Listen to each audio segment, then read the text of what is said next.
Tozani bogogo nomkhuliswa sendoda lesugogo bathini bathi mavula kuvalenzi namadoda u-anti Usha. Today we're saying be prepared. Be prepared. You know, we always want to achieve things, but the question always comes as well to say, are you prepared? Are you prepared to achieve that? Hey Gogo, I'm putting CVs and everything, but I don't get a response. Should the response come your way, are you prepared for that response? If you can receive a call now on the Sunday afternoon saying to you, you are kindly invited for the interview, yeah, they don't state, they don't apologize for calling you on Sunday and everything. Or let's say you receive it on Monday, inviting you to come on an interview on Tuesday. Are you prepared? Are you prepared for that call? Are you ready for that call? Let's take it down to small things. Small things. You are hunting for a job, right? You do get some smaller nyana change there and there, some money, random money, from a friend, relative, your partner, whatever.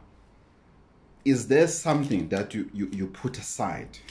Just a note, maybe 100 rand, that you put aside, that you said, this one I'll sit on top of it. Should it happen, I receive a call to go for an interview, or I got a job. Do you have clothes washed, ironed, ready, shoes polished, ready? Do you have that's one or two trousers that you trust? When I say you trust, I grew up having impahla the weekend, impahla during the week. Then December you'll have impahla at December. So I'm saying that one trouser, one shirt, or two shirts, one trouser, or two trousers, one shirt, and that pair of shoes nyana that is still in a much better condition, ready. So that when they say here's an opportunity, then you jump.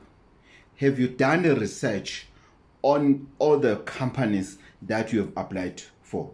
Most of the time you'll apply in more or less one industry. Yes, there are people who say, I just need a job. The need a job in general doesn't need much of much of the research, because maybe you just want a job as a driver, maybe you just want a job as a cleaner or whatever. You'll work around that. It's easy. Okay, is this company, they'll ask me about cleaning things, what I know the procedures, I know the different colors, the different color codes in terms of which mop that cleans the toilet, which mop that cleans whatever, the kitchen, whatever.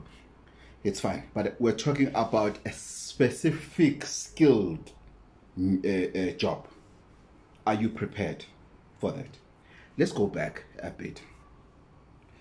The mistake that people do is to assume that they are the only people or individuals that are after a certain job interview or a certain opportunity. I've seen even people's CVs. If you go to people at the internet cafe applying for a job, and you just take 20 of them, maybe it's 1 of 0 of the CVs that is not as the same as others. Exactly the same. Gender, name and surname, gender, contact number, status, what, health, what. That alone, it means you're not prepared to get a job. We started with the image that you're going to show up with when you go into the job interview. Are you presentable? Remember, job interviews, they don't deal with, oh shame, Skep said, let's give him an opportunity, how shame. Maybe he needs a job to buy new clothes. No, you need to be presentable. It's not a charity organization interview. You need to be prepared. You need to be clean. You need to bath thoroughly. You need to be prepared. You need to be presentable when you go into the interview, so that you show them what you need this. If it means you need to borrow a shirt, do it. Do you know that a white school shirt and another shirt are the same? We're not there. Let's go back. Okay, we went back to the issue of you being prepared in terms of the CV, the research and everything. Let's go further back. What you believe in. What is your belief system? I've already touched on 3 videos that I've done previously, but I'll repeat it because people always want a job, always want new opportunities and everything. So it is very important that other things that I repeat them, so that maybe I present them in a totally different manner, so that because the idea is for you to understand what we are doing, for you to grab it, for the information to sit in your head, so that it happened automatically if you're preparing to go for interview. The same interview that you're going to, maybe 1,000 or 1 million of people applied for. It's possible. It's possible. Maybe 1 or 1 million people applied for it. What will make it to be outstanding for you? What is it that it's going to make you, when you get there, for them to say, yes, this is our guy. This is our person that we need. This company needs this person. Everybody will take your CV and put it somewhere in the table to say, we need to go back to this one. What is it that will make people that are interviewing you, the panel, to make sure, oh, no. 1, if you have removed all the external forces. Don't go to an interview if you didn't do something. Don't even start to apply for a job if you didn't do something. If your belief system, it says you are the prayer, you what, yes, call your Jesus, call your gods. This is an opportunity for you. Before you apply, do what it takes. Pray over it. Talk to your ancestors. Use Muti if you are the person that use Muti. Use it. Prepare yourself spiritually before you sit down and put together your CV and go and look for references to say, can I put you in the reference in this one and everything. Why do you have to Gogo? Why do I have to start with that while I can just apply if I get an interview, then I use Muti for that? It's because if you didn't remove external forces, everything that you touch, you make it dirty. Everything that you touch, you curse that thing. Your CV, if you put your CV together, as soon as your CV is put together, by you not have removed everything, whatever you're going to do, you are starting a dirty process already. Given, you are already starting a dirty process. As you are starting, you're already starting a dirty process. You can't act when you can act at the last stage, then expect you to achieve while you didn't do things the right way from the beginning. You start with your believing system. You start with isisekelo sakho. You start with the foundation that you have, that you believe in. Gogo at home, we are Romans. Gogo at home, singamazayoni. Gogo at home, we are Luthers. Gogo at home, singaboshembe. Gogo at home, we believe in ancestors. We don't use Muti, but we strongly believe in ancestors. Gogo at home, we use Muti. Everything that you do every year, we do something in terms of Muti. What? Do it. I'm not going to direct you to say, this one is not good, this one is not good, this one is good. Do whatever that you believe in. Because you might be taken by somebody who comes from Gogo Bathini Mbatha. And this person is telling you about the good results that they received. And then you are taken to say, wow, maybe I should try that. Then you forget ukuthi yini isisekelo sakho. What is your base in terms of doing things? What is your foundation? What is the foundation that you grow up under? What is it that you do at home? Yes, when you say, yeah, at home this is what we do, but to be quite honest, it's not working for me. Then a friend said, maybe you should try ukoko sbanban, umkhulu sbanban, and everything. Maybe they can help you. I'm not saying, but just try that. Most of the time, when you try that, because it comes from within, it was not what they said that made you to ask, where can I get that person? It's what comes from your heart to say, when I look at things, I can't. It doesn't add up. I need to see somebody. I need to use other channels. Because remember, how you grow up, it doesn't mean you need to raise your family or you need to move forward with that all the time. Sometimes you grow up under Christianity family, which they don't believe in ancestors' issues because of their running away from other things, and you don't know, and you just follow. You also have to have your own base to say, Sthando sam, mapebeza la ekhaya. Ekhaya, where between our house, now you're talking to your wife. This is what we are going to do moving forward. This is how we are going to do things. Yes, at home they believe in this and everything, but now I'm an adult enough for me to take my own decision about my own house. I'm not disrespecting my family, but moving forward, this is how we can do things. Somebody might say, Gogo, please give an example. I'm confused. Other families, they used to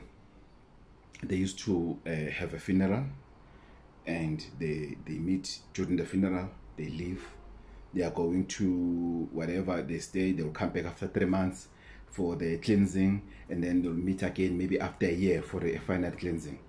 Other families, they now decided to say Saturday it's a funeral, Sunday it's a cleansing. Everybody, when they live there free. They are going to live their lives, they are done. Another example, the last one. The issue of black clothes when that are worn by a widow. Those clothes were introduced by the Romans. It's not our culture. Whether they are black, they are brown, they are sishweshwe, they are blue, they are white. It's not our culture. It was for the Romans to be able to identify women that have lost their husband, so that they get whatever first. They're being prioritized. If they are not a priority, it means they won't be seen. If they are not being seen, then they are not a priority to be maybe number one, everything. So for the Romans to prioritize those individuals, they had to be dressing in a certain way so that they can see them. It's not in our culture. But yes, people are following it. They're willing. I'm not criticizing it. I'm not saying people shouldn't do it. If they feel comfortable of doing it, it's okay. Because it also helped moving forward, even for men not to propose love, because they can see what this person ushonelwe from the distance. So it's something that came with the Romans, but it has the benefits to us as the black society to say, okay, as much as it came with white people, let's not stay there. How did we benefit, or how are we benefiting from it? It's easier to see, maybe also to give way to umuntu oshonelwe, not to respect them, not to make noise or whatever tribe people they're in. So those are two examples that I will give. So it is very important that even in our own families, because families, they've got generation. Why they're called generation is because of this generation has decided to do things this way, or this generation is going to do things this way because this is what is happening in this generation's time. You cannot compare yourself with ama 70s while we 2000, or to expect ama 2000 to live as if ama 70s, ama 80s. It's impossible. It's impossible. 70s, you were born, there was no internet, there was no phones, there was no, I wouldn't even talk about social media. Then came the 80s, the 90s, there was about mixed it, there was what. So things are changing. Naturally, we need to change with times. But we cannot just change everything and introduce things that are not profound. We need to be careful with that. That's why I'm saying it is very, very, very, very, very important for you to be prepared for the interview, for the opportunity, for the job opportunity, for the business opportunity, for a school opportunity, whatever. You must do what it takes. Yes, there is something called pure luck, but you cannot budget on pure luck. You cannot live your life in general and say, no, I know I have lucky of interviews. Sometimes your job will be to attend interviews, that's it. Then what? Yeah, you're lucky, we agree with you. Then, boom, that's it. Your job, your career, it's now to attend interview and interview. Interview and interview. There's no progress in your life. Then you end up frustrated, and then you no longer propose, or rather write proposals for business funding or whatever, because of you feel what you don't have luck. But again, the question is, before you assume what you don't have luck, were you prepared for that luck? Boom, that opportunity comes now. Here's the opportunity for you to go and do a presentation. The last time I did a presentation was in grade 8. Then they said, no, it's fine. It's an interview, but it's a different interview. You need to present to us in terms of saying, how are you going to deal with this? How are you going to do this project? Just give us a presentation of what steps are you going to follow through. And then we'll take it from there.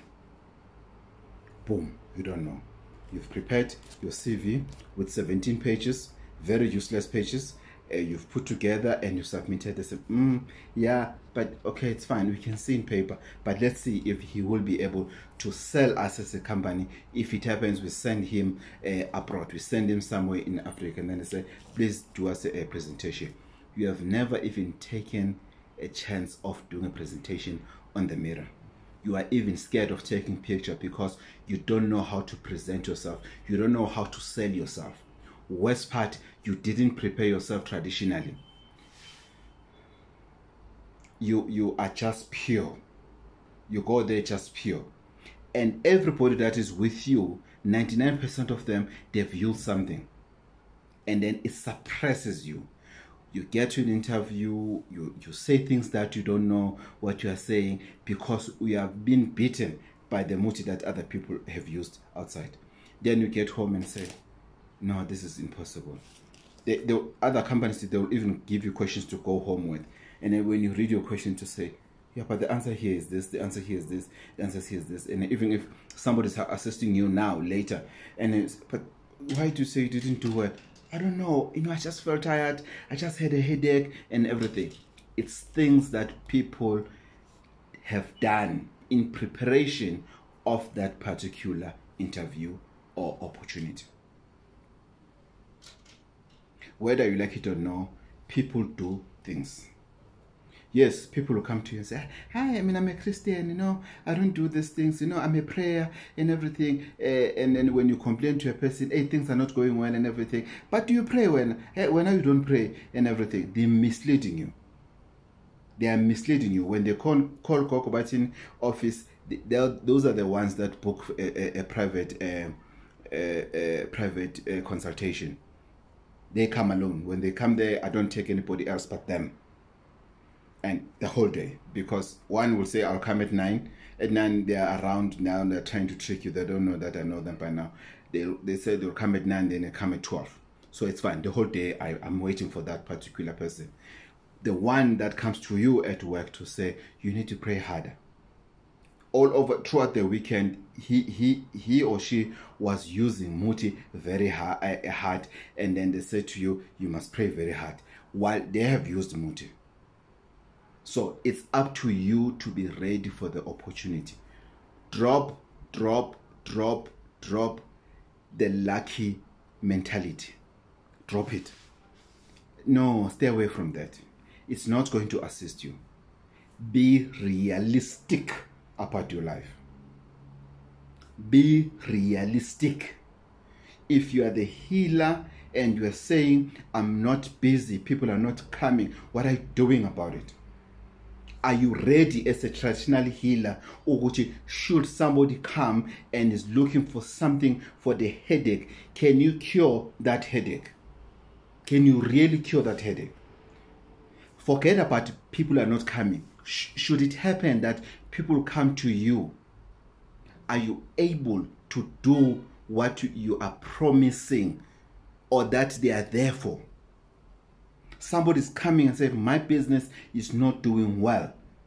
My marriage is falling apart. My relationship is falling apart. I can't concentrate at school. I can't fall pregnant. Are you prepared to help that person? Are you equipped to help that person? Whether you're the healer, whether you're the pastor, or what. Are you equipped? Are you ready for that person to come? What are you doing? How often do you do research? How often do you stop everything and go and look for knowledge in what you're doing? People, they open businesses. We're selling bags, we buy them in Italy and everything. You're lying, you buy them in China City. Then it's fine. But are you prepared to back up your story? Have you done a research in Italy? What cities are there in Italy? Because obviously we can tell you have never been in Italy, you have never done a video being in Italy or taken pictures being in Italy. It's fine. The person that is coming to buy a bag won't ask you for pictures. But can you back it up? Let's say somebody from Italy comes there to buy a bag. Sometimes they will ask you about all the cities. You say, no, I don't know that one. I forget the one that I know, but it's a small city. It has a train that goes underneath or whatever. You said underneath or whatever. And then people can see, they cannot rely on you. If a small thing that you're supposed to do research on, maybe something was going to be tangible to say, this person is telling the truth.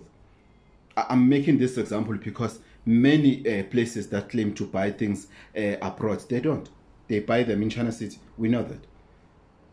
I was in the media. We used to go to raid with police. Many factories that were selling things with big labels. So it's up to you, Uguti. Are you ready? Are you prepared? Are you equipped? Do you have what it takes now for whatever opportunity that you think of? Trust me. Start by cleaning yourself. Clean yourself. Have time. Just spare time to say, let me clean myself. Let me stop complaining about the toxic environment that I'm in. Let me stop wanting ihiso or whatever. Let me deal with myself. Let me clean myself. Let me deal with this person first. Let me deal with the guy I see in the mirror first. Then anything else will follow. You'll see things will fall into place. Puzzles will fall into place, because only to find that your puzzles are in order. You are the only missing puzzle in your puzzles. You are the missing link. And only to find out it's the biggest puzzle ever in your pieces. Which means there's a lot that you have to do yourself. You are not just a piecinyana in your life. You play a 99% role. If ever your puzzle is 1,000 pieces, 99.9% or 999 puzzles, it's you.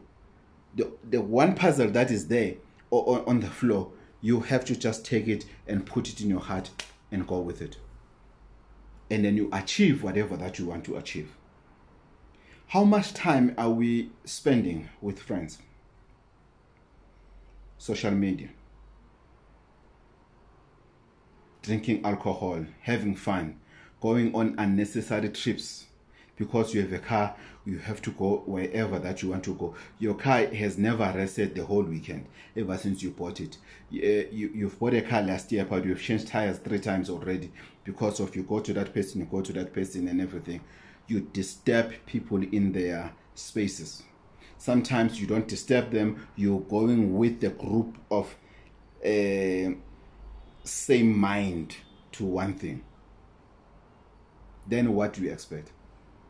Do you expect to see miracle in your lives? No, you're wasting your time. You're wasting your time. What mentors do you have? Who do you go to in your industry of things that you do? Who do you consult? If let's say you are the healer and you get into the corner, you felt this person, you've done this and this and this and this, you don't know what else to do. It does happen because you're human. We're human. Who do you call? Who do you call? How comfortable are you about them? Are they ready to receive a call from you? Do you have that relationship? Are you assuming what you are working together, or you sat down and you have discussed it? We are working together. I'll bring people, you bring people. It's fine. We are working together. Who's writing your CV? Who is proofwriting? Who is read it? Who was proofreading your CV? I saw on me.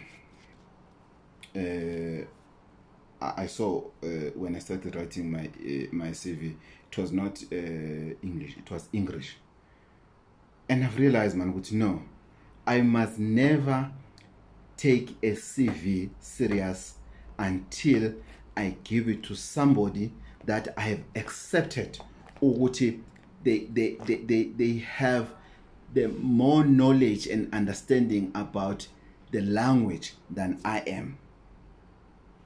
Then I give it to them to say, can you please go through my CV? Then they'll say, but you shouldn't say this, you should say this. You shouldn't say this, you should say this. And at the end of the day, my CV makes sense. Then I'm happy.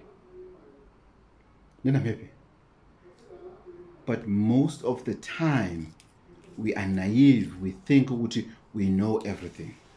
Why? Because we are influenced by the group of people that we hang around with.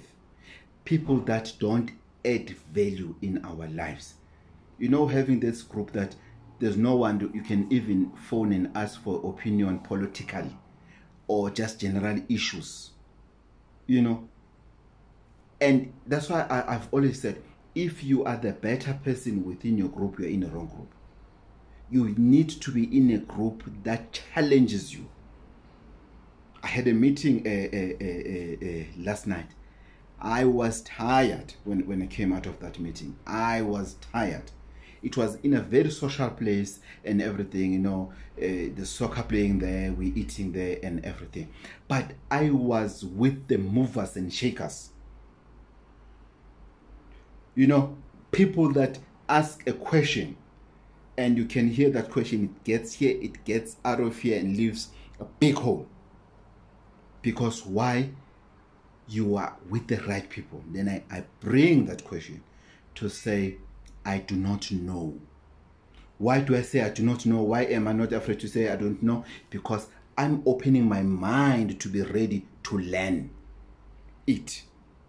But if they can ask me the same question today, now I know. They didn't give me an assignment to go to say, Gogo Bathini, go and study this. No. But I was taking notes in my journal. I was taking notes on my phone. I knew I have to bother myself to know all these things that we've discussed tonight.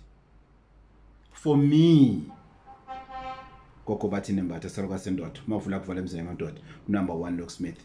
Please stay in touch. Remember, you can make a booking about the book. We are officially launching it on the 31st of December. The book about the combination of yellow and blue candles. Very exciting piece of book, pocket size, that will change the lives of many people, the same way it has changed the lives of many people here in our channel. Please subscribe and send notification button and share. Tozan.